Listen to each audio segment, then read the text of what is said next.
Hey guys, how are you all.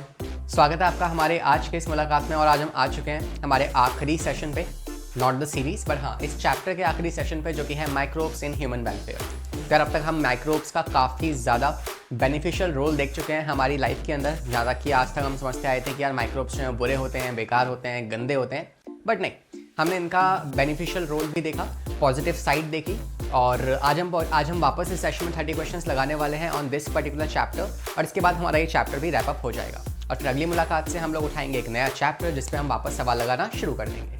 तो इस सवालों के सिलसिले को रोकना बिल्कुल भी नहीं है, हमारी तरफ से नहीं रुकेगा। डेफिनेटली आई एम श्योर कि यार आप भी पूरे सेशंस को देख रहे हैं शुरुआत से अंत तक। और शुरुआत करते हैं हमारे आज के सबसे पहले सवाल के साथ। As you can see on the screen the very first question is there, और क्वेश्चन को खुद से देखना है, अटेम्प्ट करना है, और फिर इसका सॉल्यूशन हम साथ में देख रहे होंगे। फाइन। कह रहा है dash are the pathogens that attack the insect and other arthropods. तो ऐसे वो कौन है जो इंसेक्ट और बाकी के जो आर्थ्रोपॉड्स हैं वो उन पे अटैक करते हैं। तो बेसिकली देखा जाए तो वो बैक्यूलो वायरस हैं, या फिर आपके राइनो वायरस हैं, रानीखेत वायरस हैं, या फिर आपके बीन्स वायरस हैं। तो अगर देखा जाए तो यार इन ऑप्शंस पे अगर मैं जिक्र करना चाहूँ ना, तो बहुत इंटरेस्टिंग ऑप्शंस हमारे सामने हैं। Like if I talk about the Ranikhet, तो रानीखेत को आप कासल डिसीज़ भी कहते हो। कासल डिसीज़ ये एक वायरस से होती है और चिकन्स में होने वाली डिसीज़ है ये, चिकन डिसीज़। तो जो चिकन्स होते हैं ना, उन चिकन्स के अंदर ये वाला वायरस जो है ये कॉज करता है रानीखेत या फिर कासल्स डिसीज़। तो ये एनी हाउ हमारे एनिमल हस्बेंड्री टॉपिक से रिलेटेड है, हालांकि वो चैप्टर हमारा कट चुका है, बहुत ही अच्छा हुआ, बेकार चैप्टर था। इसके अलावा देखा जाए तो राइनो वायरस क्या करता है, ये कोल्ड को कॉमन कोल्ड कॉज करता है, कॉमन कोल्ड। फाइन।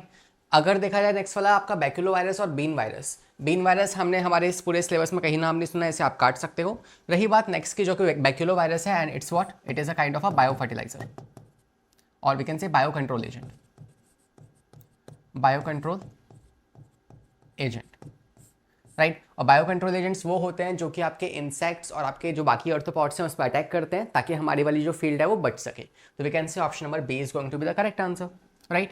तो बैक्यूलो वायरस जो है, इसके बारे में हमने क्या डेटा पढ़ा है हमारे इस चैप्टर के अंदर, तो हम जानते हैं बैक्यूलो वायरस जो होता है ये आपके एक जीनस से बिलोंग करता है, जिस जीनस का नाम क्या होता है, न्यूक्लियोपॉलीहेड्रोवायरस, राइट। तो ये उस कैटेगरी से बिलोंग करेगा। तो if I just want to mention this, तो I can say the genus from which it belongs, that is nucleopolyhedrovirus, right. तो इस जीनस से ये बिलोंग करता है, और ये पर्टिकुलर ये नैरो स्पेक्ट्रम स्पीशीज से भी बिलोंग करता है, नैरो स्पेक्ट्रम स्पीशीज। क्या होती है नैरो स्पेक्ट्रम स्पीशीज, जो कि कुछ पर्टिकुलर इंसेक्ट्स पे ही टारगेट करेंगी, बाकी यों को नहीं मारेंगी, right. So we call them as a narrow spectrum species. Fine. So this is the correct answer for this question. आते हैं सेकंड क्वेश्चन पे। Saying one of the major difficulties in the biocontrol agent on insect pests is that, तो biocontrol agents का sir हम इस्तेमाल तो कर लेंगे, लेकिन क्या ऐसा कुछ साइड इफेक्ट भी है, क्या कुछ नुकसान भी है इसका? हाँ, तो कुछ हमारे पास नुकसान होते हैं बायोकंट्रोल एजेंट्स को यूज़ करने के। आइए देखते हैं कौन सा वाला इन चारों में से। ऑप्शंस पहले खुद से रीड कीजिए ना, फिर हम साथ में सॉल्व करेंगे। देखिए, कह रहा है the predator develops a preference to other diet and it में itself become a pest. So boss, ये हमारा सही आंसर हो गया है, ठीक है। तो ये सवाल आपको एक मशवरा दे रहा है और कह रहा है कि बॉस देखो क्या होता है इनकी वजह से ना, बायो कंट्रोल एजेंट की वजह से, कि जो प्रीडेटर्स होते हैं, है ना, जो कि आपने छोड़े हैं उस पर्टिकुलर फील्ड के अंदर, ताकि वो उन इंसेक्ट को मार सके जो हमारी फील्ड को, हमारे प्लांट्स को डिस्ट्रॉय कर रहे हैं। फॉर एग्जाम्पल, मिसाल के तौर पर मान लो आपका एक प्लांट है ना, आप नहीं चाहते कि यार ये प्लांट मरे, लेकिन कुछ कमबख्त ऐसे हमारे पास क्या है, कुछ हमारे पास ऐसे बीटल्स हैं, कुछ ऐसे हमारे पास इंसेक्ट्स हैं जो क्या करते हैं, हमारे इस पर्टिकुलर प्लांट को आके डिस्ट्रॉय कर देते हैं, तो इसे खाना चाहते हैं। तो हम क्या करेंगे, हम कुछ बायो कंट्रोल एजेंट्स को छोड़ देंगे। फॉर एग्जांपल, हमने क्या छोड़ दिया, यहाँ पे कोई एक बर्ड छोड़ दी या कुछ भी हमने छोड़ दिया जो इसे खा जाएगा, और फिर हमारी इस तरीके से जो फील्ड है वो बच जाएगी। लेकिन कई बार क्या होता है कि यार कभी कभार ना, जिस फील्ड के अंदर हमने इनको छोड़ा ना, ये हमारे प्रीडेटर्स हैं, predators who are acting as a biocontrol agent, biocontrol agents। अब क्या होगा कई बार कि ये जो प्रेडेटर्स हैं, इनको ये जो जिसको ये खाते हैं, है ना, जो इनका टारगेट साइट है वो इसके लिए सफिशिएंट नहीं है, मतलब ये काफ़ी ज़्यादा मात्रा में अवेलेबल नहीं होते इस पर्टिकुलर फील्ड में, लेकिन ये बहुत मात्रा में प्रेजेंट है जो कि हमारा प्लांट है। तो ये अपनी डाइट को इसको छोड़ के इसे खाना स्टार्ट कर देंगे। तो जिस काम के लिए रखा गया था, जिसको बचाने के लिए रखा गया था, ये उसी में छेद करना स्टार्ट कर देंगे, राइट। तो this is the problem with them, ये इनकी प्रॉब्लम होती है, ठीक है। तो जिसको खाना खिलाया वही हमें खा गया पकड़ के। तो it's like this is the problem with us कि कई बार क्या होता है, जब इन प्रीडेटर्स का जो प्रे होता है वो अबंडेंट मात्रा में प्रेजेंट नहीं होता है, तो ये अपनी डाइट को शिफ्ट करके ये उस चीज़ को खाना स्टार्ट कर देंगे जो अबंडेंट मात्रा में प्रेजेंट है, जिसके लिए हमने इनको रखा था कि उसी को डिस्ट्रॉय कर रहे हैं ना। तो इनको कौन समझाए, है ना, थोड़ी सी इनको बायो बनानी पड़ेगी। तो we can say first is option is correct that predators develops a preference to other diet. ये इसको छोड़ के अपनी डाइट को चेंज कर लेंगे और फिर ये खुद एक पेस्ट बन जाएंगे। Now they will be treating as a pest. अब इन्हें मारने के लिए हमें किसी और को लाना पड़ेगा। सो ये बड़ी प्रॉब्लम हो जाती है हमारे लिए, किसके लिए, बायो कंट्रोल एजेंट्स के अंदर, and that's the correct answer. Fine, बाकी ऑप्शंस आप पढ़ लीजिए। कह रहे हैं the predator does not always survive whether the transfer to new environment. तो सर्वाइव कर लेता है, ठीक है, हमेशा नहीं ऐसा, मगर कर लेता है वो जनरली, ठीक है। The method is less effective and compare to use of insecticides. नहीं, इंसेक्टिसाइड्स तो डेफिनेटली हमारे इन प्लांट्स को हार्म करेगा, लेकिन ये जरूरी नहीं कि हर बार ऐसा करे, कभी कभार इसका मूड चेंज हो जाता है तो कर लेता है ऐसा। लास्ट कह रहा है the practical difficulty of introducing the predators to a specific area. That's also not a problem, हमें कोई खास डिफिकल्टी नहीं होती है, ठीक है, हमें सिर्फ लाके उनको छोड़ना होगा। नेक्स्ट क्वेश्चन देखो, ठीक है। तो वैसे देखो इस चैप्टर के ऊपर बहुत ज़्यादा सवाल बनते नहीं है ना, but I just have try my best कि काफ़ी सारे सोर्सेज से निकाल के मैंने you know variety of questions निकाले हैं, ताकि कोई क्वेश्चन आपको ऐसा ना लगे कि यार रिपीट हो रहा है क्वेश्चन। तो कोई क्वेश्चन रिपीट नहीं है, बस मैंने कोशिश करी है कि यार डाइवर्सिटी ऑफ क्वेश्चंस को निकाल के लाऊं आपके सामने, ताकि कोई भी सवाल अगर एग्जामिनेशन में आता है इस टॉपिक से तो आपसे वो छूटे ना, ठीक है। सवाल पे आते हैं। कह रहा है baculovirus do not show. Baculovirus क्या है आपको पता है? It's a narrow spectrum species, belongs to a narrow spectrum species, ठीक है सर। ये नैरो स्पेक्ट्रम स्पीशीज से बिलोंग करता है। तो भाई क्या मतलब होता है नैरो स्पेक्ट्रम का? इसका मतलब है कि ये कुछ पर्टिकुलर स्पेसिफिक अपने जो इंसेक्ट हैं उनको ही मारेगा, जो कि नॉन टारगेट है उनको नहीं मारेगा, ठीक है। तो it only kills specific species of insect या पेस्ट, ठीक है। ये सबको नहीं मारेगा, कुछ स्पेसिफिक को मारेगा, और जो नॉन टारगेट होंगे उनको नहीं मारेगा, है ना। Do not kill non target, and that's what we called as narrow spectrum species, ठीक है। इसलिए हम इसको इंटीग्रेटेड पेस्ट मैनेजमेंट में भी इस्तेमाल करते हैं। But we can say the most preferred answer in this option is option number C. ये आपकी स्टेटमेंट जो है गलत है। कह रहा है effect on non target insect. नहीं, इसका नॉन टारगेट इंसेक्ट पे कोई इफेक्ट नहीं होता है, उनको छूता भी नहीं है, ठीक है। तो this is the wrong statement, बाकी सारी स्टेटमेंट सही है। फाइन, फोर्थ क्वेश्चन पे आते हैं। Match the following, one of my favourite question, ठीक है। क्योंकि ये सवाल पता है ज़्यादा अच्छे क्यों होता है? बिकॉज इसमें ना आप मल्टीपल कॉन्सेप्ट्स को इंक्लूड कर सकते हो। तो लेट्स सी द आंसर। कह रहा है पहले आप खुद से अटेम्प्ट कीजिए इस क्वेश्चन को, फिर साथ में सॉल्व करेंगे। देखें, ड्रैगन फ्लाई, मैंने आपको बताया ड्रैगन फ्लाई और जो आपके लेडी बग्स, ये दोनों क्या करते हैं? ये आपके एफिड्स को और मॉस्किटोस को किल करते हैं, ठीक है। And they are act as a bio control agents. तो जो आपके ड्रैगन फ्लाइज हैं, they will help to absorb और they will help to kill, get rid of from the aphids and mosquitoes. तो भाई फर्स्ट का तो आपका सेकंड हो गया, ठीक है, सॉरी हाँ फर्स्ट का सेकंड हो गया। नेक्स्ट कह रहा है कि बैक्यूलोवायरस जो है क्या होता है? तो बैक्यूलोवायरस जो है आप जानते हैं BT cotton, which specifically kill some specific species of the insect like lepidopterans, dipterans, और आप कह सकते हैं कॉलेप्टेरियंस, राइट। तो आप देख सकते हैं कि लेपिडोप्टेरियंस में किसका आंसर आएगा? आपका बीटी का आ जाएगा। बीटी हो गई ये तो, है ना। नेक्स्ट कह रहा है ग्लोमस। तो ग्लोमस आप जानते हैं कि इट इज़ बेसिकली फॉस्फोरस को एब्जॉर्ब करने में इस्तेमाल होगा इसका। मैं आपको समझा देता हूँ कि ये ग्लोमस है क्या। हमने इससे पहले कभी ये नाम नहीं सुना है ना, लेकिन हाँ इस पर सवाल पहले आ चुके हैं, इसलिए हमें इसको समझना पड़ेगा। तो मैं आपको साइड में एक बार समझा दूंगा कि ग्लोमस क्या होता है, ठीक है, एज अ नोट पॉइंट। तो आप उसे याद कर लीजिएगा। करते हैं इस पे बात। पहले एक बार यहाँ पे आंसर देख लेते हैं। तो आप देख पा रहे हैं कि यार बी का फोर्थ आएगा, और बी का फोर्थ सिर्फ आपके इस वाले ऑप्शन में है, that means this is the correct answer. तो आप वैसे भी सॉल्व कर सकते हैं और साथ में आप एलिमिनेशन मेथड भी लगा सकते हैं। और बैक्यूलोवायरस का क्या हो जाएगा? बैक्यूलोवायरस जो है these are nothing but the you can say your narrow spectrum species से बिलोंग करता है, अभी हमने पीछे ही पढ़ा था, राइट। तो इसका ये हो जाएगा। आइए अब हम बात करते हैं ग्लोमस क्या है बेसिकली। देखें, तो ग्लोमस आपने नाम सुना होगा माइकोराइजा, है ना। क्या होता है माइकोराइजा? हाँ जी, व्हाट इज माइकोराइजा? तो माइकोराइजा जो होता है ये एक तरह का सिम्बायोटिक एसोसिएशन होता है, किसके बीच का? Symbiotic association. तो सिम्बायोटिक एसोसिएशन जो है ना किसके बीच का होता है? तो ये आपके कुछ फंगस होते हैं और जो आपके पास प्लांट्स होते हैं, लाइक जिम्नोस्पर्म के जो प्लांट्स हैं, है ना, जिम्नोस्पर्म की जो रूट्स होती हैं वहां पे एसोसिएशन बनता है। तो this is but an association between the gymnosperm root, gymnosperm, not necessary to be a gymnosperm but we can say advance जो प्लांट होंगे आपके, हायर प्लांट्स, ठीक है, एंड प्लस फंगस, ये इनके बीच का एसोसिएशन माना जाता है। ओके सर, अब ग्लोमस क्या है? तो आप देख पा रहे हैं इसमें जो फंगस है ना, ये फंगस करता क्या है? आपको पता है प्लांट्स जो होते हैं वो डायरेक्टली नाइट्रोजन को एब्जॉर्ब तो नहीं कर सकते हैं, है ना। दीज प्लांट्स और these gymnosperm can not directly absorb the nitrogen, absorb नहीं कर पाएंगे जो एटमॉस्फेरिक नाइट्रोजन है, ठीक है। तो ये एटमॉस्फेरिक नाइट्रोजन को सिंपली या डायरेक्टली एब्जॉर्ब नहीं कर पाएंगे। तो यहाँ पे ये रोल आता है फंगस का। फंगस क्या करता है? फंगस ना इस नाइट्रोजन को कन्वर्ट कर देता है किसके अंदर? आपके अमोनिया के अंदर, ठीक है, प्लस नाइट्राइट के अंदर NO3 NH4 प्लस, ये इसमें कन्वर्ट कर देगा। And now this plant can take it, अब इसको ये ले सकते हैं, ठीक है। तो इसने क्या किया? इस फंगस ने इसको कन्वर्ट कर दिया इसके अंदर, and now it is absorbable form जिसको ये अपटेक कर सकते हैं। तो ये होता है काम, ऐसे ही काम करते हैं आपस में।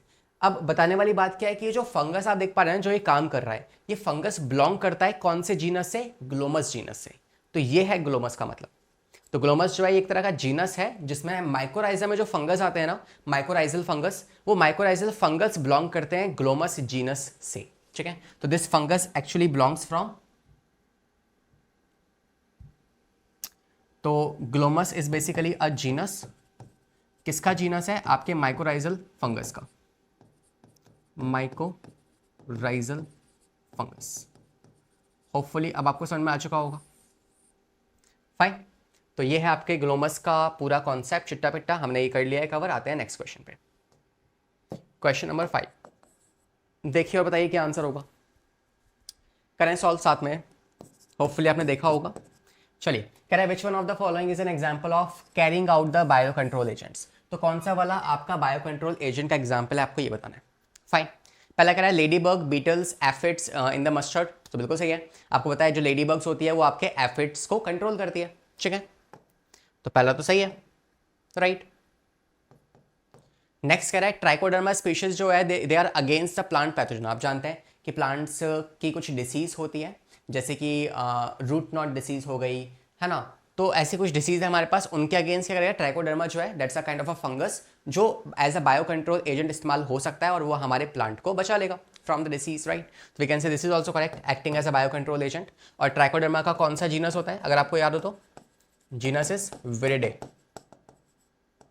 विरिडे जीनस जो होता है उससे बिलोंग करते हैं। नेक्स्ट कह रहा है न्यूक्लियोपॉलीहेड्रोवायरस, है ना, NPHS against the white rust Brassica. तो ब्रेसिका फैमिली जो है उसमें ये वाली डिसीज होती है व्हाइट रस्ट, और उससे बचाता है कौन? आपका nucleopolyhedrovirus which is nothing but your baculovirus. Baculovirus जिसको आप as a bio control agent इस्तेमाल कर सकते हैं। फाइन, तो we can say all of them are using और एक्टिंग अगेंस्ट और acting as a bio control agent. So all of this is the correct answer. Easy है, बस concepts अगर आपको पता है तो यार सवाल में कोई दम नहीं है ना। और सवाल अगर आपको कॉन्सेप्ट ही नहीं पता तो सवाल में दम ही दम है ना। हम में दम दिए हैं फिर तो। नेक्स्ट देखो, bio control refers to indiscriminate use of microbes for human welfare, use of biological method for controlling the plant disease and the pest. तीसरा कह रहा है कि use of microbes to control the cattles disease, या both B and C. देखो मैं इस सवाल को क्यों लेके आया हूँ, इस सवाल में ना इजी सवाल है, कुछ मुश्किल नहीं है, बट जस्ट दैट कि यार बच्चे ना इन दोनों ऑप्शंस पे कंफ्यूज हो जाएंगे। क्योंकि बायो कंट्रोल एजेंट्स एक ऐसे एजेंट्स होते हैं जो किसी पर्टिकुलर ऑर्गेनिज्म को मारते हैं ताकि वो डिसीज ना फैला सके। अब थर्ड ऑप्शन में भी कुछ ऐसी बात की गई है और सेकंड में भी बात ऐसी की गई है, बस फर्क किसका है? एनिमल और प्लांट का। तो आपको याद रखना है कि यार कैटल्स के अंदर फैलाने वाली कोई बीमारी जो इंसेक्ट होंगे उसको मारने के लिए हमने ऐसा कोई as such bio control agent नहीं पढ़ा है, तो हम इसका आंसर सिर्फ बी ही लगाएंगे। फाइन, हो सकता है कुछ होता हो ऐसा, लेकिन एनसीईआरटी में हमने कोई ऐसा जिक्र नहीं किया है, तो हम ऑप्शन नंबर सी को इग्नोर करके ऑप्शन नंबर बी की तरफ आगे बढ़ेंगे। बिकॉज ऑप्शन में बी और सी दोनों भी था, तो बच्चे इसको देख के ये टिक कर देंगे, है ना, कि चांस लेके देख लेते हैं। अरे बिजनेस बिजनेस नहीं करना, हमें चांस नहीं लेना यहाँ पे, है ना। हमें आंसर आता है तो आता है, नहीं आता तो नहीं आता, सिंपल सी बात है। नेक्स्ट देखो, बायो फर्टिलाइजर्स की बात करते हैं। कह रहा है increase dependency on chemical fertilizers. Bio fertilizers जो होते हैं ये केमिकल फर्टिलाइजर्स पे डिपेंडेंसी को इंक्रीज करते हैं या कम करते हैं? तो यही तो बेनिफिट था, इसलिए तो हम इनको लेके आए हैं, इसलिए तो हमने इनको इंट्रोड्यूस किया है, ताकि हमारे जो फर्टिलाइजर्स हैं, जो हमारे पास पेस्टिसाइड्स हैं, इंसेक्टिसाइड्स हैं, उनकी डिपेंडेंसी कम हो सके हमारी। ठीक है, तो ये तो रॉन्ग हो गया। नेक्स्ट कह रहा है देखो, ये तो रॉन्ग हो गया। अगला कह रहा है are bio fertilizers are the organisms that enrich the nutrients quality of the soil. तो ये जो सॉइल की क्वालिटी है उसको इंक्रीज करते हैं। हाँ, ये सही है। तो बायो फर्टिलाइजर्स जो होते हैं ये फॉस्फोरस हो गए, नाइट्रोजन हो गए, इनकी फिक्सेशन करते हैं, है ना। फॉस्फोरस एब्जॉर्प्शन एंड साथ में नाइट्रोजन फिक्सेशन, ये दोनों ही काम किसका होता है? आपके इन्हीं का होता है। ठीक है, तो this is the correct answer for this question. आते हैं नेक्स्ट क्वेश्चन पे, question number 8। Saying which one of the following is not a nitrogen fixation organism. तो इसके लिए मुझे आपको पहले कुछ डेटा देना है, देन हम इस क्वेश्चन की तरफ बढ़ रहे होंगे। तो जिनको आता है इट्स वेल एंड गुड, वो टिक करके आगे बढ़ सकते हैं। जिसको नहीं आता है वो थोड़ा सा कॉन्सेप्ट को एक बार रिवाइज कर लेंगे, है ना। देखते हैं, मैं आपको वैसे इसका आंसर बता दूं। आंसर जो होगा इसका वो होगा ऑप्शन नंबर डी। अब आइए सॉल्यूशन का कॉन्सेप्ट देखते हैं। तो आपने पढ़े होंगे बायो फर्टिलाइजर्स क्या होते हैं।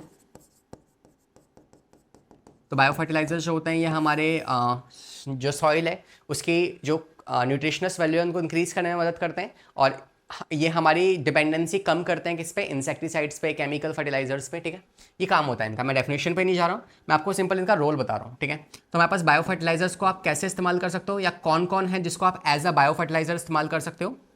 तो ये है तो फर्टिलाइजर्स ही, मगर we have the bio fertilizers. Bio mean something which is living. तो हम लिविंग चीज़ों का इस्तेमाल कर रहे हैं इस बार, कोई केमिकल कंपाउंड्स का इस्तेमाल नहीं कर रहे हैं हम। ठीक है, तो यहाँ पे आपके पास या तो आप बैक्टीरिया का इस्तेमाल कर सकते हो एज अ बायो फर्टिलाइजर, या आप साइनो बैक्टीरिया का इस्तेमाल कर सकते हो। साइनो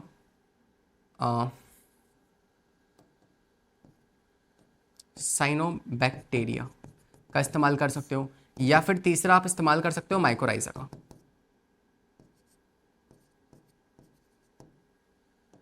या आप इस्तेमाल कर सकते हो माइकोराइजा। फाइन। तो अगर पहले वाले की बात की जाए विच इज योर बैक्टीरिया, तो यहाँ पे हम कह सकते हैं कि जो बैक्टीरिया है इसमें आपके पास दो कैटेगरीज आ जाएंगी। एक हो जाएंगे आपके जो कि फ्री लिविंग है, और एक हो जाएंगे आपके जो सिम्बायोटिक है। तो बैक्टीरिया दो तरह का हो सकता है, या तो वो सिम्बायोटिक एसोसिएशन में इन्वॉल्व है, या तो वो फ्री लिविंग है। फ्री लिविंग में फिर फर्दर वो दो तरह का हो सकता है, या तो वो एरोबिक है या तो वो अनएरोबिक है। एरोबिक या तो अनएरोबिक। ठीक है, ओके। तो एग्जांपल्स अगर हम यहाँ पे देखना चाहें तो एग्जांपल्स क्या होंगे आपके? You can include the examples here, like symbiotic में आपका एग्जांपल आ जाएगा फ्रैंकिया, या आपका एग्जांपल आ जाएगा राइजोबियम। फाइन। और इसमें एग्जांपल्स आ जाएंगे जो कि एरोबिक है उसमें अजोटोबैक्टर, और जो दूसरा है आपके पास अनएरोबिक, उसमें एग्जांपल्स आ जाएगा आपका अजोटोबैक्टर, और यहाँ पे आ जाएगा आपका रोडोस्पिरुलिना या रोडोबैक्टर।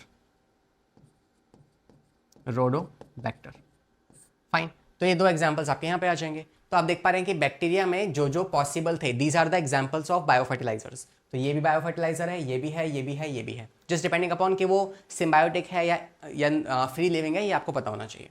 साइनोबैक्टीरिया की अगर हम बात करें तो साइनोबैक्टीरिया में जो आपके पास आएंगे वो अगेन दो तरह के हो सकते हैं। It can be either free living और इट कैन बी सिम्बायोटिक, और इट कैन बी सिम्बायोटिक। ठीक है, जो फ्री लिविंग है उसमें आपके एग्जांपल्स आ जाएंगे जैसे कि आपके नॉस्टॉक एनाबेना, राइट, ये वाले बैक्टीरिया आ जाएंगे। और जो आपका सिम्बायोटिक है और वो क्या होना चाहिए? साइनोबैक्टीरिया होना चाहिए। तो उसमें आपके एग्जांपल आ जाएंगे अजोला फर्न। ठीक है, अजोला फर्न जो है ये आपके पास एक फर्न की स्पीशीज है जिसमें आप जानते हैं कि कुछ बैक्टीरिया जो होते हैं वो आके जुड़ जाते हैं ठीक है, विद द फंड्स, और these are nothing but the cyanobacteria, और इसमें कौन होते हैं आपके, एनाबेना होते हैं, ठीक है। तो बेसिकली वो आके ज्वाइन कर जाएंगे and they can just act as a symbiotic association, ठीक है। नेक्स्ट अगर देखा जाए तो जो माइकोराइजा है इसमें क्या होता है, ये आपको बता ही चुका हूँ मैं। माइकोराइजा जो है ये ऑटो, इसमें कोई फ्री लिविंग नहीं है, ये अपने आप में ही क्या एक सिम्बायोटिक एसोसिएशन है, सिम्बायोटिक एसोसिएशन। ओके सर, अगर ये सिम्बायोटिक एसोसिएशन है तो यहाँ पे हम कह सकते हैं कि ये किसके बीच का एसोसिएशन है, ये आपके हायर प्लांट्स जो होते हैं उनकी रूट्स का, हायर प्लांट्स की रूट्स, जैसे आप जानते हैं कि you can have what, gymnosperm, and साथ में आप कह सकते हैं कि जो आपके पास फंगस होगा वो यहाँ पे जुड़ जाएगा। तो ये इस तरीके से आपके पास क्या होता है, एसोसिएशन हो सकता है। अब अगर सवाल में देखा जाए तो यार कौन है जो नाइट्रोजन फिक्सेशन नहीं करता, तो यार अगर ये सारे के सारे बायो फर्टिलाइजर्स हैं तो इन सब का काम क्या होगा, बेसिक सा काम होगा कि ये नाइट्रोजन फिक्सेशन करेंगे, राइट। या फिर आप कह सकते हो फॉस्फोरस का एब्जॉर्प्शन करवाएंगे, फॉस्फोरस एब्जॉर्प्शन,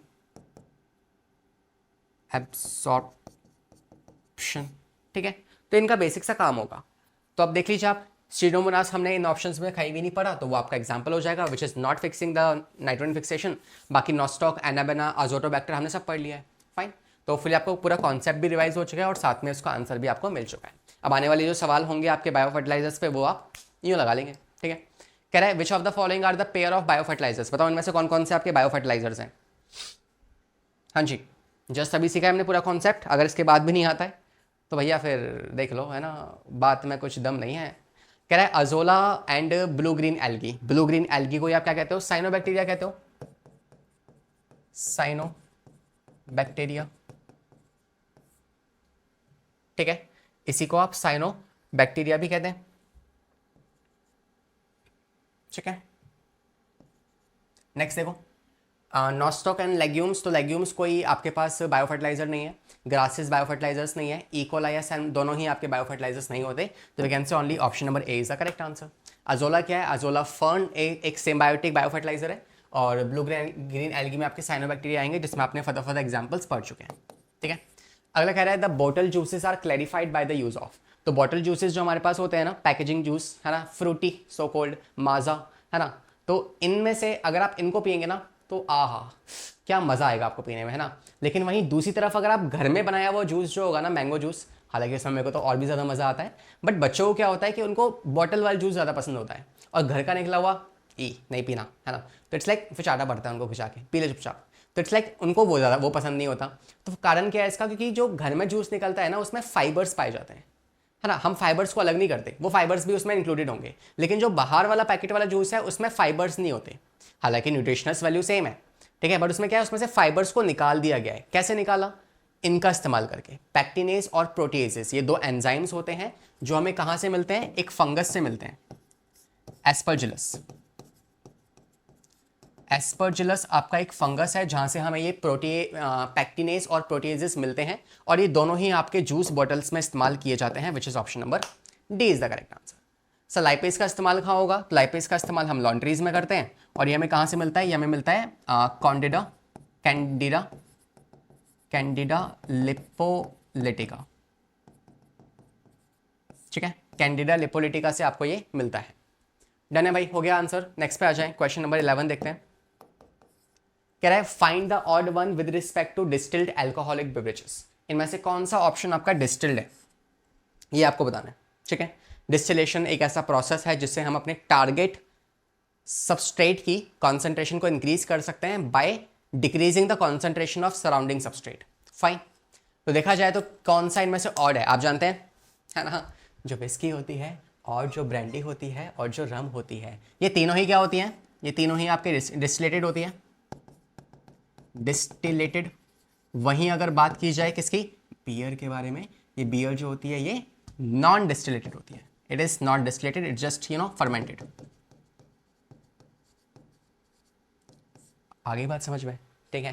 तो we can say your beer, ये जो आपके पास है दिस इज फर्मेंटेड ओनली, और आप जानते हो मैंने आपको कुछ बेसिक सा डेटा भी बता रखा है इसी चैप्टर के अंदर कि जो वोडका होती है वोडका होती है दैट इज़ बेसिकली पोटैटो से एक्सट्रैक्ट होती है। नेक्स्ट अगर देखा जाए तो हमारे पास और क्या है, वी हैव द बियर जो कहाँ से मिलती है हमें, ये मिलती है आप कह सकते हैं बार्ले से, ठीक है। अगर आपके पास फ्रूट्स हैं तो फ्रूट से आप वाइन बनवा सकते हैं, ठीक है। इसके अलावा अगर राइस आपके पास है, फर्मेंटेड राइस अगर आप लेंगे तो उससे आपकी सेक बन जाएगी, ठीक है। इसके अलावा अगर आपके पास मोलेसिस है या फिर शुगर केन है तो उससे रम बन सकती है, तो शुगर केन या फिर molasses.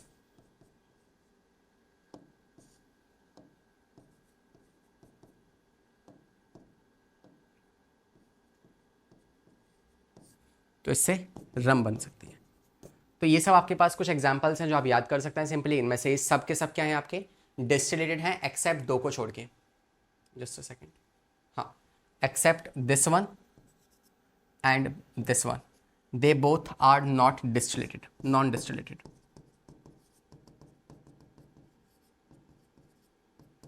Fine, so we can say option number B is the correct answer which is not a distillated product. इसमें कितना अल्कोहल होगा, सिर्फ 3% तक अल्कोहल इसमें पाया जाएगा। फाइन, 12th क्वेश्चन पे आते हैं। कह रहा है which of the following microbes is the source of first antibiotic. बताओ पहली एंटीबायोटिक जो है उसका सोर्स क्या था, मतलब किससे पहली एंटीबायोटिक बनाई गई थी। सोचो भाई सोचो, मैं जब तक कुछ डेटा लिख देता हूँ यहाँ पे। That is your Alexander Fleming. Alexander Fleming जो है he is the first one जिन्होंने फर्स्ट एंटीबायोटिक को डिस्कवर किया था। हालांकि डिस्कवर वर्ड कहना गलत है ना, क्योंकि देखो आपको नहीं पता ना कि आप क्या डिस्कवर करने वाले हो। इट्स नॉट लाइक कि यार जब फर्स्ट एंटीबायोटिक ढूंढी गई तो पहले से सोचा तो ना था कि यार फर्स्ट एंटीबायोटिक को मैं ढूंढूंगा, कि पता ही नहीं वो तो एग्जिस्ट करती है कि नहीं करती। तो डिस्कवरीज हमेशा एक्सीडेंटल होती है ना, डिस्कवरीज कभी जानबूझ के नहीं की जाती। ओके, तो डिस्कवरीज नहीं कह सकते इसको, बट वी कैन से यार पहली बार इसको ढूंढ लिया गया तो डिस्कवर किया गया। तो फर्स्ट एंटीबायोटिक है आपकी ये, that is your penicillin. So penicillin जो है ये आपकी फर्स्ट एंटीबायोटिक है। और कौन से फंगस से ढूंढी गई थी, तो फंगस का नाम है Penicillium notatum. Penicillium notatum, fine. तो ये आपको ध्यान रखना है, पेनिसिलिन छोटा वाला जो नाम है ये एंटीबायोटिक का है, और बड़ा वाला जो नाम है ये है किसका, आपके फंगस का, जिससे पहली बार इसको निकाला गया था। तो देखो ऑप्शंस में कंफ्यूजन है, क्या पेनिसिलिन या फिर पेनिसिलियम नोटाटम। तो A is the correct answer because question is asking about किससे पहली बार ढूंढी गई थी। ठीक है, चलिए आते हैं नेक्स्ट पे 20 I think 13 question right. Saying that the product of Monoscus purpurus have been commercialized for। तो Monoscus purpurus जो है मैंने आपको काफ़ी सारे डेटा दिया हुआ है। जैसे कि आप जानते हैं कि जो स्ट्रेप्टोकोकस और वी कैन से, हाँ स्ट्रेप्टोकोकस जो है उससे आप स्ट्रेप्टोकाइनेज निकाल सकते हैं। जो ट्राइकोडर्मा पॉलीस्पोरम है उससे आप साइक्लोस्पोरिन ए निकाल सकते हैं। ठीक है, ऐसे ही जो आपके पास मोनस्कस पर्पुरस है इससे आप क्या निकालते हैं, स्टैटिन निकालते हैं। सो योर मोनस्कस पर्पुरस, मोनस्कस पर्प्यूरियस से आप क्या निकालते हैं, स्टैटिन। और ये स्टैटिन का इस्तेमाल कहाँ करते हैं हम, कोलेस्ट्रॉल लेवल को रिड्यूस करने में, to reduce the blood cholesterol level. अच्छा मुझे एक बात बताओ कि कोलेस्ट्रॉल जो होता है वो आपकी हेल्थ के लिए अच्छा है या बुरा है। ना आई नो कुछ बच्चे बहुत स्मार्ट होते हैं, वो बोलेंगे कि सर दोनों होता है, अच्छा भी होता है बुरा भी होता है। सो हाँ, हमारे पास गुड कोलेस्ट्रॉल भी है, बैड कोलेस्ट्रॉल भी है। जो गुड कोलेस्ट्रॉल होता है ना वो गुड है, क्यों, क्योंकि आपकी बॉडी में क्या करता है, सोचो कोलेस्ट्रॉल जो ऐसा काम क्या होता है, अगर वो हमारे पास गुड कोलेस्ट्रॉल है तो उसका काम होता है कि वो हमारी बॉडी के अंदर वाइटामिन आई थिंक डी, हाँ वाइटामिन डी के सिंथेसिस करवाएगा, सिंथेसिस, और साथ में ये आपकी बॉडी के अंदर स्टेरॉइडल्स की फॉर्मेशन करवाएगा। सर स्टेरॉइड्स तो बुरे होते हैं, नहीं स्टेरॉइड्स हमारी बॉडी में भी बनते हैं, तो नेचुरल स्टेरॉइड्स आर गुड, मगर जो आर्टिफिशियल स्टेरॉइड्स होते हैं वो अच्छे नहीं होते। तो स्टेरॉइड्स जैसे कि आप जानते हैं testosterone, progesterone, oestrogen, these are the hormones जो कि स्टेरॉइडल नेचर के होते हैं, तो उनकी फॉर्मेशन में भी आपका कोलेस्ट्रॉल इस्तेमाल करता है। तो cholesterol is not always good, always bad. तो अगर ज़्यादा कोलेस्ट्रॉल होगा बॉडी में तो वो आपकी हार्ट या कार्डियोवैस्कुलर डिसीज कॉज कर सकता है, लेकिन जनरली आपको कोलेस्ट्रॉल की जरूरत भी होती है। फाइन, तो we can say the correct answer for this question is option number B which is reducing the blood cholesterol level. Clot buster की तरह कौन काम करेगा, क्लॉट बस्टर जो है इसमें इस्तेमाल होगा आपका स्ट्रेप्टोकाइनेज, स्ट्रेप्टोकाइनेज, फाइन। और जो इम्यूनो सप्रेसेंट होगा इसमें इस्तेमाल होगा आपका साइक्लोस्पोरिन ए, साइक्लोस्पोरिन ए, फाइन। और जो बॉटल जूस में इनमें इस्तेमाल क्या होगा आपके, प्रोटीएसेस, प्रोटीएसिस। फाइन, तो this is the correct answer. आते हैं 14th क्वेश्चन पे। Saying that a single cell proteins refers to, तो जो सिंगल सेल प्रोटीन है उसका मतलब क्या होता है आपको ये बताना है, ठीक है। आपने ये वर्ड कहीं ना कहीं एनसीईआरटी में आई थिंक पैराग्राफ के फॉर्म में दिया हुआ है, तो आपको पता होना चाहिए कि सिंगल सेल प्रोटीन्स क्या होते हैं। फाइन, चलिए देखते हैं क्या होते हैं सिंगल सेल प्रोटीन्स। तो सिंगल सेल प्रोटीन्स जो है ना, ये पहली बात तो आप कह सकते हैं एडिबल प्रोटीन्स है ये, है ना। These are nothing but edible protein supplement, ये आपके एडिबल प्रोटीन सप्लीमेंट्स होते हैं। Okay sir. सेकेंडली अगर आपको बताऊं तो ये क्या होते हैं, तो these are nothing but you can say product of cells, products of dry cells that can or we can say these are the product of dry cells that are proteinaceous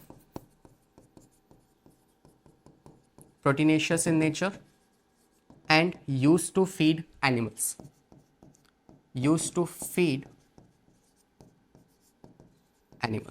तो इनका आप इस्तेमाल कर सकते हो एनिमल को feed करवाने के लिए।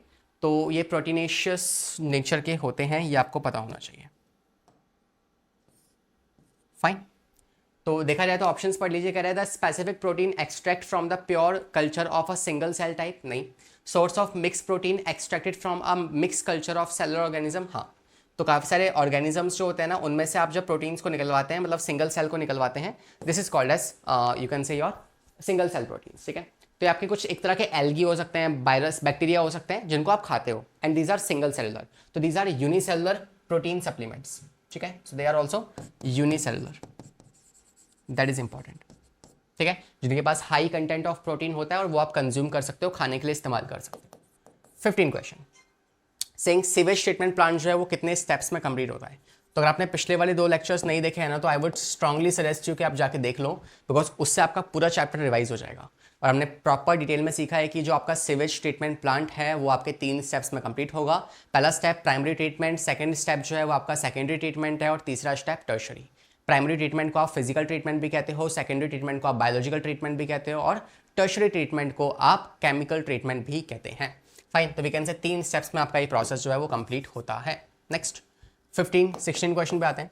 कह रहा है which of the following is use in the secondary treatment of sewage plant. तो सेकेंडरी ट्रीटमेंट में आप किसका इस्तेमाल करेंगे, आपको ये बताना है। तो अगर आपको याद हो तो इस तरीके से हमारे पास कुछ टैंक्स अवेलेबल थे। कौन कौन से टैंक्स थे? सबसे पहला जो टैंक था उसे आप कहते हो क्या, सेडिमेंट्री टैंक।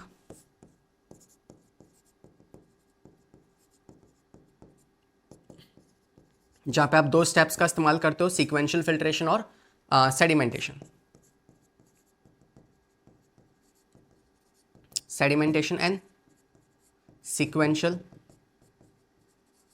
फिल्ट्रेशन, ठीक है, सीक्वेंशियल फिल्ट्रेशन। फिर क्या होगा, इसके बाद आपका सेकंड टैंक अवेलेबल होगा। यहां से कौन आगे बढ़ेगा, आपका प्राइमरी इफ्लुएंट, और आगे आपको मिल जाएगा आपका सेकेंडरी टैंक, जिसे आप कहते हो एरेशन टैंक।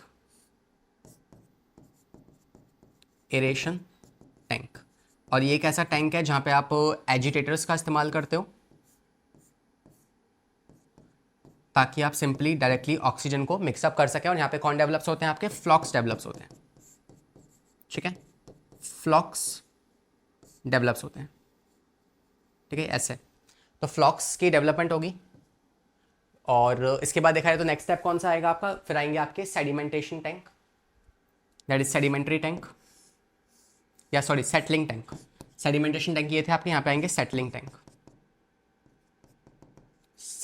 जहां पे क्या होगा आप देखेंगे कौन एक्यूमुलेट हो जाएगा, यहां इकट्ठा हो जाएगा आपका एक्टिवेटेड स्लज। और फाइनली आपका जो नेक्स्ट टैंक आने वाला है, जिसे आप कहते हो क्या, you will call it as anaerobic sludge digester, which is the largest tank. These are anaerobic sludge digester. Fine. तो अगर देखा जाए तो कह रहा है कि सेकेंडरी ट्रीटमेंट, यहां से लेके यहां तक क्या आपका सेकेंडरी ट्रीटमेंट है। तो from here till here it's secondary treatment, तो सेकेंडरी ट्रीटमेंट या बायोलॉजिकल ट्रीटमेंट में आप किसका इस्तेमाल करते हो? एरेशन टैंक का आप इस्तेमाल करते हो यहाँ पे, ठीक है। इसके अलावा सेटलिंग टैंक का और अनारोबिक स्लज डाइजेस्टर का। तो क्या आप इसमें से किन का इस्तेमाल करेंगे? Only on option which we can see, that is your aeration tank. बाकी टैंक्स का इस्तेमाल हम यहाँ पे नहीं करते हैं। फाइन, अगले पे आ जाए। Question number 17, saying that the gas produced as a end product during the growth and metabolism of microbes depends on। तो जो आपके पास डाइजेस्टर है या जो आपके पास कंटेनर्स हैं उनमें जो आप प्रोडक्ट बना रहे हैं, जो आपका प्रोडक्ट बन रहा है, that products basically depends on what? तो इट डिपेंड्स ऑन कि किस तरह का सबस्ट्रेट आपने इसके अंदर डाला है, क्योंकि उस सबस्ट्रेट के बेसिस पे आपका प्रोडक्ट बनकर तैयार होगा। क्योंकि बनाने वाले जो शेफ हैं वो डिपेंड करता है ना कितना टेस्टी खाना बनेगा। अगर शेफ्स बहुत अच्छे हैं तो यह खाना टेस्टी बनेगा, शेफ्स अच्छे नहीं है तो फिर खाना अच्छा नहीं बनेगा। तो इट्स लाइक द सेम कि आपने डाला क्या है। अगर आपने मिथेनोजन डाले होंगे तो मिथेन गैस बनेगी। अगर आपने कोई और फर्मेंटर बैक्टीरिया डाले हैं, जैसे आपने बेकर सीस्ट या बेवर सीस्ट डाला है, तो कुकीज़ बनेंगी। तो डिपेंड्स ऑन व्हाट? CO2 बनेगी फॉर एग्जाम्पल, ठीक है। तो डिपेंड करता है कि सबस्ट्रेट क्या है, सबस्ट्रेट क्या सोर्स दिया है आपने और क्या एंजाइम्स डाले हैं उसके अंदर। तो अगर आपने मिथेनोजन डाला होगा तो आपकी मिथेन बनेगी, अगर आपने ईस्ट डाली होगी तो आपकी CO2 बनेगी। डिपेंड करता है इस बात पे, और सबस्ट्रेट क्या है उस बात पे भी डिपेंड करता है। तो आप देख पा रहे हैं कि नेचर ऑफ एंजाइम क्या है, माइक्रोब, और साथ में सबस्ट्रेट, ये दोनों बातें डिसाइड करती हैं कि किस तरह का आपके पास प्रोडक्ट बनने वाला है। फाइन, 8th क्वेश्चन कह रहा है the BOD test measures the rate of uptake of oxygen. बिल्कुल सही बात है। BOD क्या होती है? ये आपको बताती है कि कितनी ऑक्सीजन खर्च हो रही है माइक्रोब्स के द्वारा। द ग्रेटर BOD, जितनी ज़्यादा BOD होगी सैंपल वाटर के अंदर, वो क्या इंडिकेट करती है? तो बॉस मैंने आपको सिखाया था कि जितनी ज़्यादा BOD होगी उतना ही ज़्यादा पॉल्यूटेड वाटर होगा, ठीक है। और जितनी ज़्यादा BOD होगी उसका मतलब ये भी होता है कि उतनी ही ज़्यादा क्या है, फ्लॉक्स प्रेजेंट है, उतनी ही ज़्यादा ऑक्सीजन डिमांड हो रही है। और इसका मतलब है कि अगर BOD ज़्यादा है तो उतने ही ज़्यादा क्या हो रहे हैं, आपके फ्लॉक्स का भी इस्तेमाल हो रहा है। और जिस टाइम पे क्या हुआ, मान लो एक वाटर है, कंटेनर है जिसमें बहुत ज़्यादा मात्रा में BOD है, तो अगर ज़्यादा BOD है तो इन दैट केस क्या होगा कि हम गैस कर पाएंगे कि यार उसमें बहुत सारा वेस्ट है। फिर जैसे जैसे BOD की वैल्यू कम होती जाएगी, मतलब फ्लॉक्स उस वेस्ट को खाते जा रहे हैं और ऑक्सीजन का इस्तेमाल करते जा रहे हैं, तो जैसे जैसे ग्रेजुअली आपकी BOD की वैल्यू कम होती जाएगी, हम इस बात को मानते हुए चलेंगे कि बॉस जो आपके पास वेस्ट है उस कंटेनर के अंदर, वो वेस्ट भी क्या हो रहा है, कम होते जा रहा है। फाइन, तो लीस्ट BOD या BOD की वैल्यू जब स्टेबल हो जाए मान लो, तो स्टेबल के बाद आप कह सकते हो कि अब आपका वेस्ट प्रॉपर्ली डाइजेस्ट हो चुका है, अब इसके आगे और डाइजेस्ट नहीं होगा। फाइन, तो वी कैन से जितनी ज़्यादा BOD होगी उतना ही ज़्यादा आपका वाटर पॉल्यूटेड होता है, and that is a indication. 19th पे आ जाओ। Can I read the following statement and select the incorrect one. कौन सी वाली स्टेटमेंट गलत है आपको ये बतानी है। देखा जाए, little decomposition occurs during the formation of primary sludge, activated sludge possesses flocs of decomposers microbes, formation of primary sludge required the ample aeration, या formation of activated sludge requires the aeration. तो boss एक बात देखा जाए ना, तो देखो activated sludge तो बन चुका है, ठीक है, और देखा जाए कौन सी इनकरेक्ट है, तो ये बात सही है। अगर आपको एक्टिवेटेड स्लज बनवाना है तो आपको एरेशन तो करना पड़ेगा, बिकॉज एरेशन के बाद ही आपका एक्टिवेटेड स्लज बनता है। अगर आपको याद हो तो ये क्या था, ये आपका एरेशन टैंक था, एरेशन टैंक। और एरेशन टैंक में आप जानते हैं कि आपने इस तरीके से एजिटेटर्स लगाए हुए थे जो ऐसे घूम रहे थे और ऑक्सीजन को मिक्स कर रहे थे। और इसके बाद जो नेक्स्ट टैंक था, उस टैंक में क्या बन गया था आपका, एक्टिवेटेड स्लज, एक्टिवेटेड स्लज। तो मतलब इस बात को मैं जज कर सकता हूं कि जो आपके पास एक्टिवेटेड स्लज है उसको बनाने के लिए, फ्लॉक्स को बनाने के लिए आपको ऑक्सीजन प्रोवाइड करनी पड़ेगी। तो ये बात तो सही है। और इसके ऊपर वाला ऑप्शन आपसे कह रहा है formation of primary sludge required the ample aeration. और इससे पहले क्या था, आपका प्राइमरी टैंक था विच इज योर सेडिमेंटेशन टैंक, है ना। यहां पे था आपका सेडिमेंटेशन टैंक, सेडिमेंटेशन टैंक। तो क्या इस टैंक में, इस टैंक की वजह से जो आपका प्राइमरी इफ्लुएंट बन रहा था, प्राइमरी इफ्लुएंट या प्राइमरी स्लज जो बन रहा था, क्या उसको बनाने के लिए, क्या उसको बनाने के लिए आपको यहाँ पे एरेशन की जरूरत है क्या? नहीं है ऑब्वियसली। यहाँ पे तो सेडिमेंटेशन और सीक्वेंशियल फिल्ट्रेशन चल रहा है, तो यहाँ पे कोई एरेशन की जरूरत नहीं होगी आपको प्राइमरी इफ्लुएंट को बनाने के लिए। तो we can say third option जो है वो गलत है। कह रहा है प्राइमरी स्लज को बनाने के लिए हमें एरेशन चाहिए क्या? नहीं चाहिए ऑब्वियसली, वो आगे चाहिए होगी। तो this is the wrong statement. Next पे आते हैं। 20 question saying modern farmers can increase the yield up to 50%। Modern farmers जो हैं वो अपनी यील्ड को 50% बढ़ा सकते हैं, कैसे? तो अगर आपको याद हो तो मैंने आपको यहाँ पे क्या सिखाए थे, सारे के सारे बायो फर्टिलाइजर्स, राइट। तो ये जितने भी आपके बायो फर्टिलाइजर्स हैं ना, इनका काम क्या होता है कि ये आपके न्यूट्रिशनस वैल्यू को इंक्रीज कर दे सॉइल के अंदर, उस प्लांट के अंदर। तो आजकल क्या होता है, फार्मर्स इसका इस्तेमाल करते हैं। तो इनकी मदद से क्या हो सकता है कि एक ऐसा एरिया जहाँ पे नाइट्रोजन की कमी है, वहाँ पे भी आप प्लांट्स को ग्रो करवा सकते हो, या एक ऐसा प्लांट जिसमें नाइट्रोजन की कमी है, उस प्लांट में भी आप नाइट्रोजन की वैल्यू को इंक्रीज करवा सकते हैं, ठीक है, with the help of these bio fertilizers. So see this is the use of technology. यहाँ पे हम क्या कहेंगे, यहाँ पे हम कह सकते हैं, यहाँ पे आप बोल सकते हैं, जस्ट अ सेकेंड, हाँ, यहाँ पे आप बोल सकते हैं कि साइनोबैक्टीरिया का आप इस्तेमाल करेंगे, राइजोबियम का, अजोला पिनेटा का, या फिर फार्म यील्ड मैन्योर का। तो देखो वैसे तो ये सभी ही हैं जिनकी मदद से आप अगेन नाइट्रोजन फिक्सेशन करवा सकते हैं, मगर स्टिल अगर देखा जाए तो आपके पास सबसे बेस्ट काम कौन करने वाले हैं, वो है आपके cyanobacteria and that your azolla, ठीक है, that is your azolla pinnata. तो option number C is the correct answer. मैं आपको थोड़ा सा कॉन्सेप्ट सिखा दूं कि जो आपका अजोला पिनेटा है, that is nothing but a species of azolla. ये आपकी स्पीशीज ऑफ अजोला है, अजोला फर्न, जो आपके पास अजोला फर्न है ये उसकी स्पीशीज है, ठीक है, अजोला फर्न की स्पीशीज होती है ये। अब अजोला फर्न के आपको पता है दिस इज द एसोसिएशन और symbiotic association, symbiotic association between what, between your ferns and Anabaena. That's a kind of a bacteria.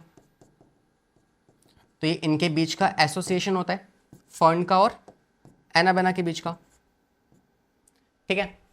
तो अगर देखा जाए तो ये वाली जो स्पीशीज है ये अल्टीमेटली इन दोनों का इस्तेमाल करेगी, जिसमें से एनाबेना जो है क्या करेगा, ये आपका बहुत ही बढ़िया तरीके से आपका नाइट्रोजन फिक्सेशन कर देगा, और सिर्फ नाइट्रोजन फिक्सेशन नहीं करेगा, साथ में ये आपके फॉस्फोरस का एब्जॉर्प्शन भी करवा देगा,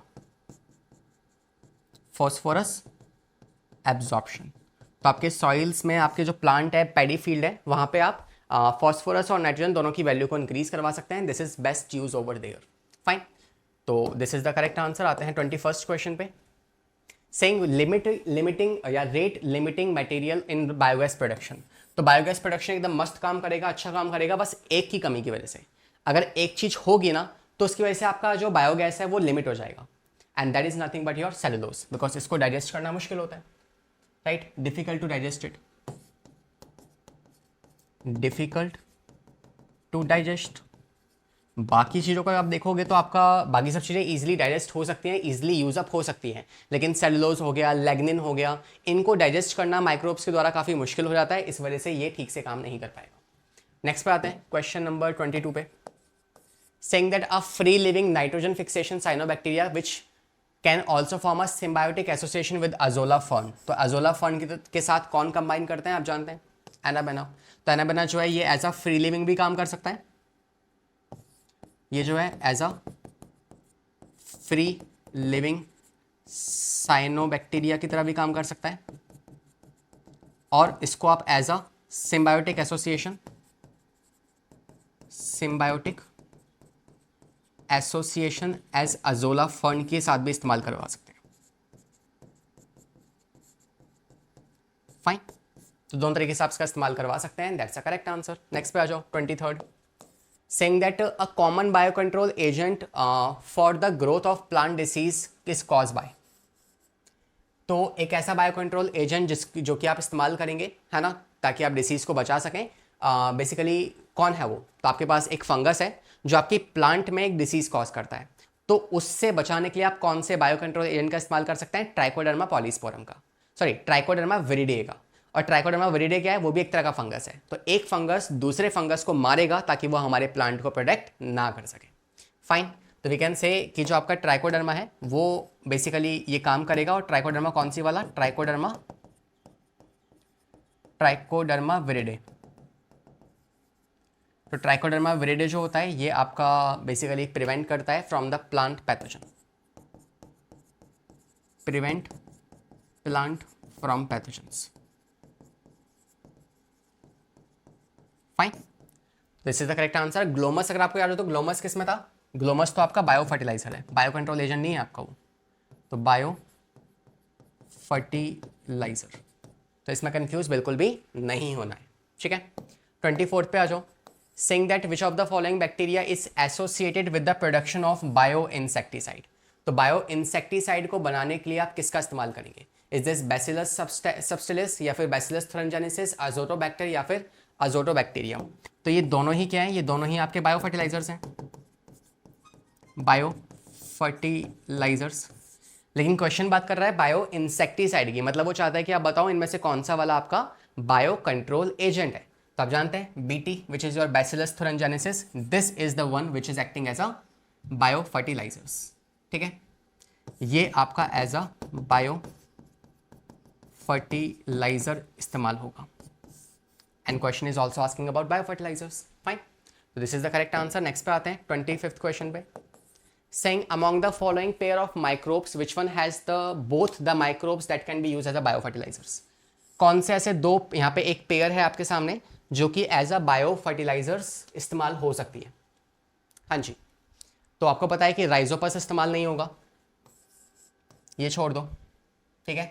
राइजोपस जो है वो इस्तेमाल नहीं होगा, इसको छोड़ दो। साइनोबैक्टीरिया है मगर एस्परजिलस है क्या? एस्परजिलस है क्या?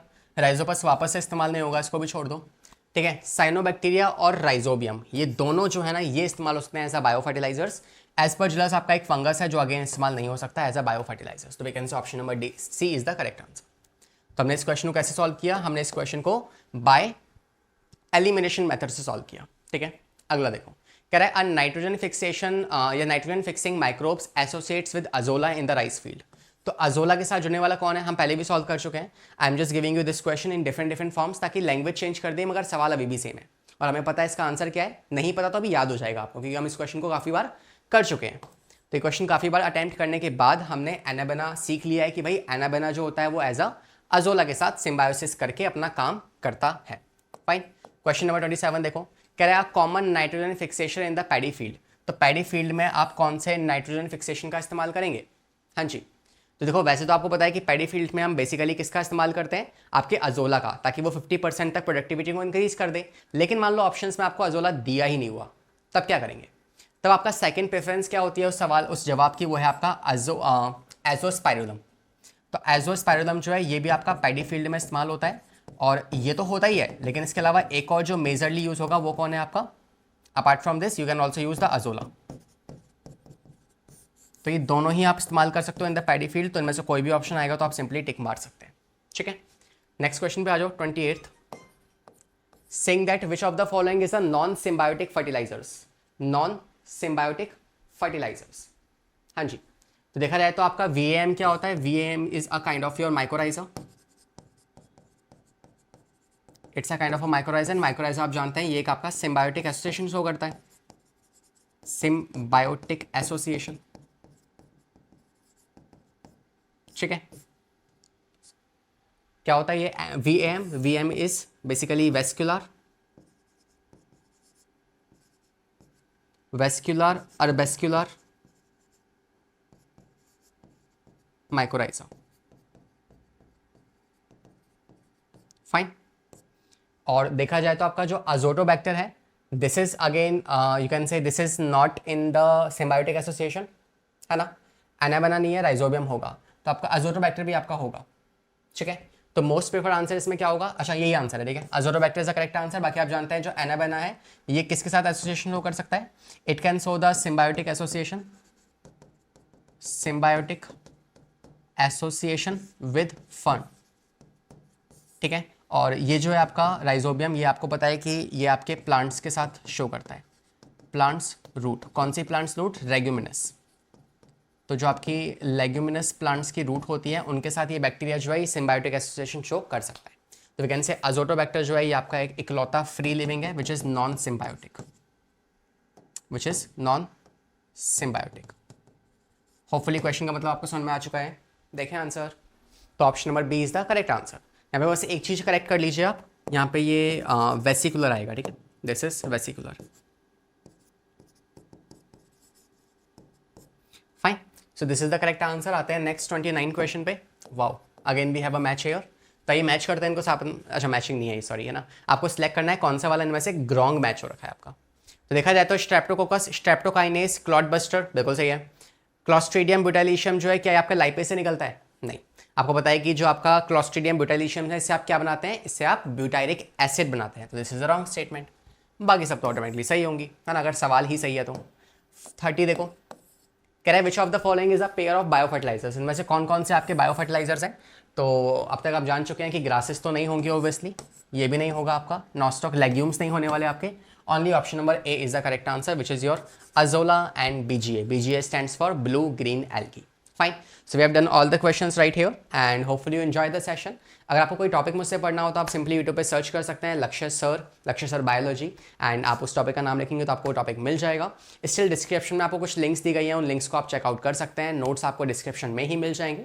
And if you have any kind of suggestion for me, कुछ पूछना हो आपको या फिर कुछ इसके सेशन के बारे में बताना हो तो definitely feel free to comment me in the comment section. I really love to listen to you and will see you in the upcoming classes. पढ़ाई करते रहें, सेफ रहें। All the very, very best for your examination. I wanna be the greatest. Everybody on the fake shit. I look around and feel like everybody is the fakest. I make this every day and I'm impatient. Hoping one day I blow up from the basement. Statement, the top is so vacant. I don't hear shit that I think is amazing. Waiting for my day when I'm